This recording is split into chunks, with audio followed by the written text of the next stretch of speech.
Right now, a software vulnerability with a near-perfect 9.8 severity score is being actively exploited in the wild. Belgium's National Cyber Agency has already confirmed hits on their networks. The bug is called CVE-2026-41089, and it targets a Windows component known as Netlogon. In any company, individual computers check with a central authority, the domain controller. It's the bouncer holding the only guest list. If attackers compromise this central server, they don't need to hack individual systems. The network automatically vouches for them. The true danger of a corporate network breach rarely comes from cracking individual devices. It comes from the structural architecture that gives one central server total, unquestioned dominion over everything else. And this specific bug is remarkably easy to exploit. It requires no password, nobody has to click malicious links or open a phishing email. An attacker simply sends a specially crafted network message, and the domain controller mishandles it, instantly granting them system-level control, the highest possible level of administrative ownership on the machine. But what truly keeps security teams awake at night is one specific attribute. It is wormable. Most attacks need a human picking the next target, but a wormable attack spreads entirely on its own. Once inside, the infected machine reaches out and infects the next machine, around the clock, faster than any human response team can track. But here is the detail that undermines the panic. Microsoft already published the patch to fix this exact vulnerability back in May. We are watching a global crisis unfold that is entirely preventable.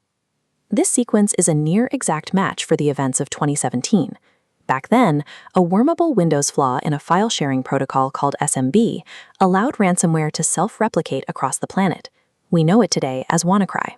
In a matter of days, it locked down more than 300,000 computers across 150 countries. The total economic fallout reached an estimated $4 billion. WannaCry crippled the UK's National Health Service. Doctors lost access to MRI scanners and blood storage refrigerators, forcing hospitals to turn away patients and divert ambulances in mid-transit. The tragedy of WannaCry is that Microsoft had released the protective patch, known as MS17-010, 2 full months before the outbreak began. The world burned anyway because thousands of organizations simply hadn't applied the fix. To see how quickly this repeats, let's look at this line chart tracking global cyber attack volume. This marker indicates the exact date Microsoft released a patch for a vulnerability called Zerologon. In 2020, attackers discovered a math flaw in Netlogon's encryption.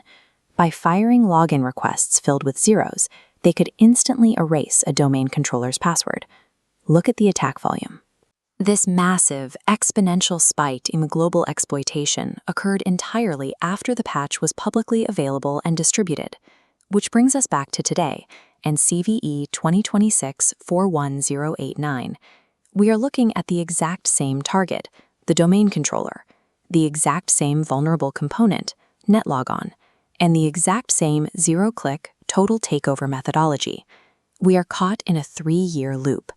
The technical script remains identical, the software fix is readily available, and the disastrous outcome happens anyway. The technology itself is no longer the root problem. The vulnerability lies in organizational behavior. Releasing a patch is merely a recipe for protection.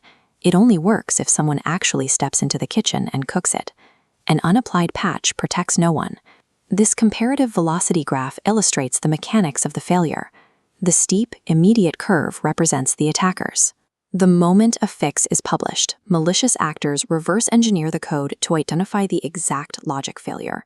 The update provides a technical blueprint of the hole it is meant to close, allowing attackers to build an exploit for anyone who hasn't updated yet. Meanwhile, the long, flat curve represents the defenders. Corporate IT departments move slowly. Upgrading a central server requires scheduling downtime, navigating change approval meetings, and managing the risk that rebooting a legacy 24/7 system might break it. Attackers move instantly because exploitation is their job.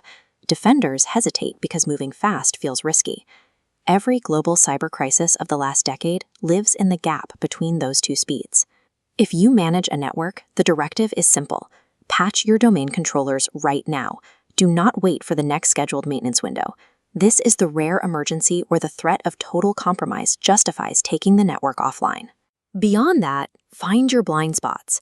Hunt down that forgotten test server in a branch office. Segment your network so that the Netlogon service cannot be reached from random employee laptops. And formally plan your burn it down protocol, because if a domain controller is breached, you cannot simply clean it. You must assume every credential in your company is compromised and rebuild your trust architecture from scratch. We like to imagine cyber attacks as cinematic events, driven by secrets no one knew existed.